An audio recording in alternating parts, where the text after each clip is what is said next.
Buenas tardes, el propósito de este video será apoyarse en argumentos de Horkheimer y Adorno para entender cómo opera la razón de Calígula en búsqueda de una verdad original, entendida como la luna, y ver cómo hace uso de su poder para realizar cambios sociales en contra de las leyes establecidas, alterando el orden habitual de la sociedad, de la vida del imperio.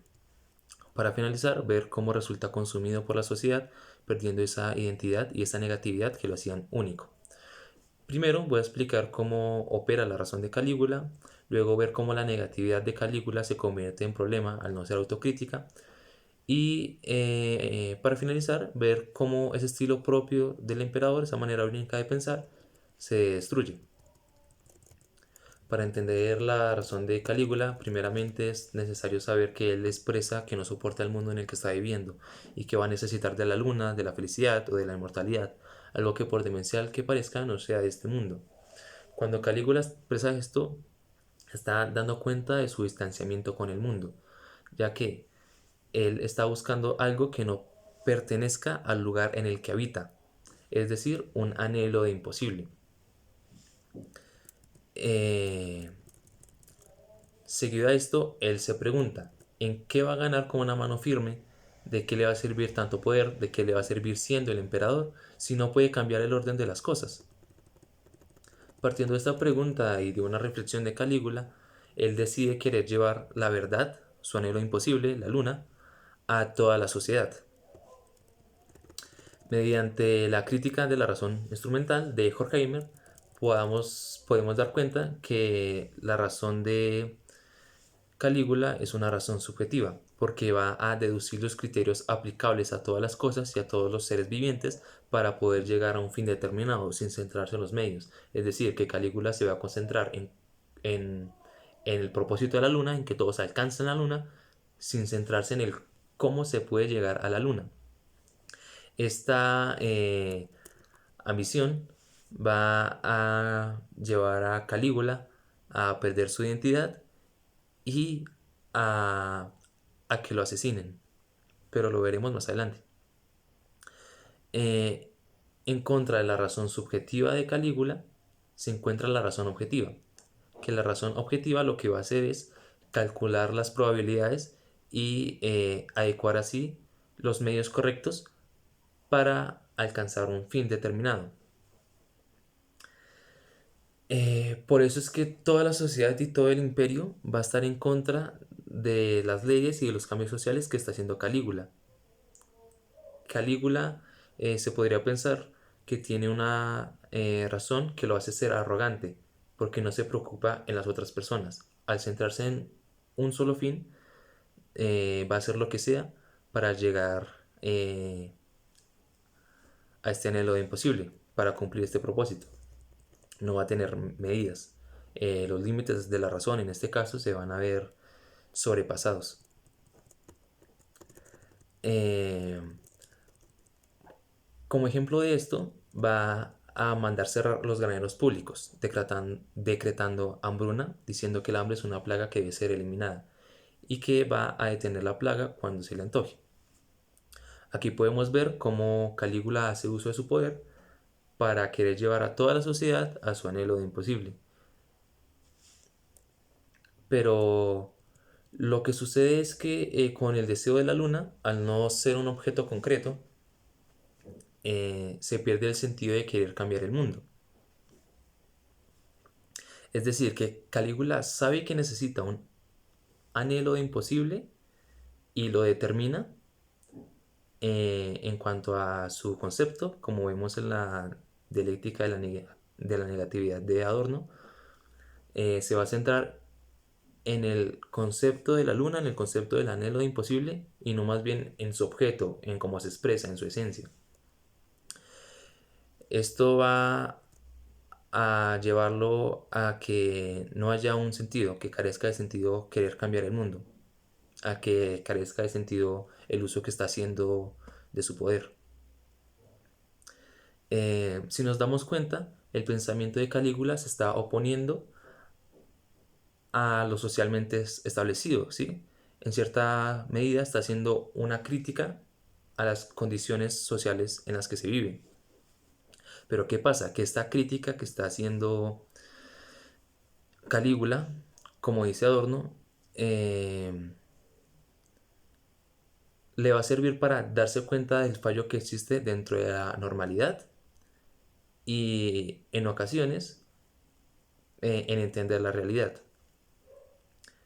Pero, ¿qué pasa con Calígula? Lo que pasa con Calígula es que esa contrariedad que está haciendo no la está tomando bajo una reflexión autocrítica, es decir, que no se está dando cuenta de sus fallos y de los falsos y de lo falso que se esconde detrás de centrarse en un propósito, en este caso la luna. Va a perder una coherencia en la relación entre él como sujeto con el mundo. Es decir, que va a pensar el mundo para sí y ese pensar el mundo para sí lo va a absorber y no va a dejar que otros decidan sobre cómo hay que llegar a ese anhelo imposible. Él solo quiere llegar a ese anhelo imposible y va a hacer uso de su poder para eso. En la dialéctica de la negatividad, Adorno dice que el sujeto se reduce al punto de la razón abstracta, es decir, en este caso la luna, para terminar en mera coherencia lógica, los propósitos racionales que tiene Calígula, de querer encontrar una verdad. Pero a su vez carece de sentido por no referirse a un objeto concreto. Recordemos que Calígula quiere un anhelo imposible, pero no sabe qué es, no sabe cómo se expresa ese anhelo imposible. Como dice Adorno, es un error porque se identifica la verdad media subjetivante con el sujeto en sí, como si el puro concepto de sujeto fuese el mismo ser. Es decir, que se confunde el sujeto con el objeto y Calígula pierde razón en lo que quiere hacer, en su actuar. Y en ese sentido hay un problema en la identidad, porque yo al tener una razón subjetiva, al tener algo que me hace propio, me va a llevar a un problema si no tomo en cuenta la razón objetiva. Eh, que eso le va a pasar a Calígula y por ese mismo sentido va a morir. Eh,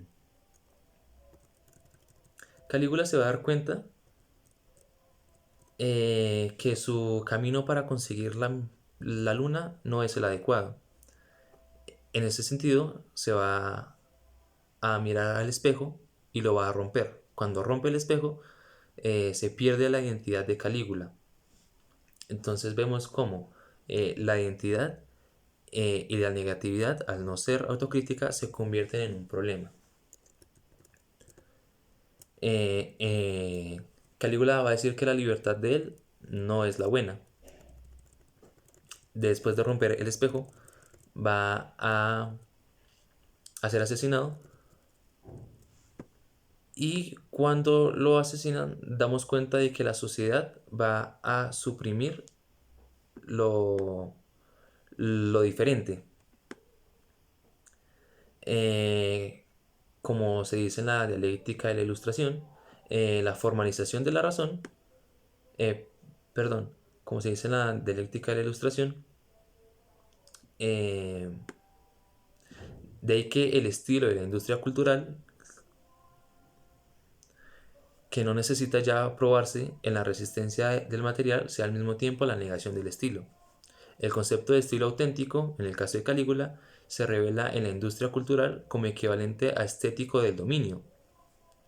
Eh, lo que se expresa en el estilo es consumido por formas dominantes de la totalidad. El elemento de la obra de arte mediante el cual ésta trasciende la realidad es en efecto inseparable al estilo. El deseo de Calígula y Calígula, como piensa, son inseparables. Pero no radica en la armonía del individuo y la sociedad, lo que le pasa a Calígula, ni en el interior y el exterior. Eh, en este sentido, es necesario el fracaso, perdón, en ese sentido, el fracaso se va a hacer evidente por el apasionado esfuerzo de la identidad. El problema de una identidad negativa es que la totalidad absorbe también esa identidad diferenciadora. Lo diferente termina siendo idéntico y lo idéntico termina uniéndose a un mundo que no acepta negatividades. Se debe ser negativo teniendo en cuenta la posibilidad de volver a la unidad. Esto como conclusión. Muchas gracias.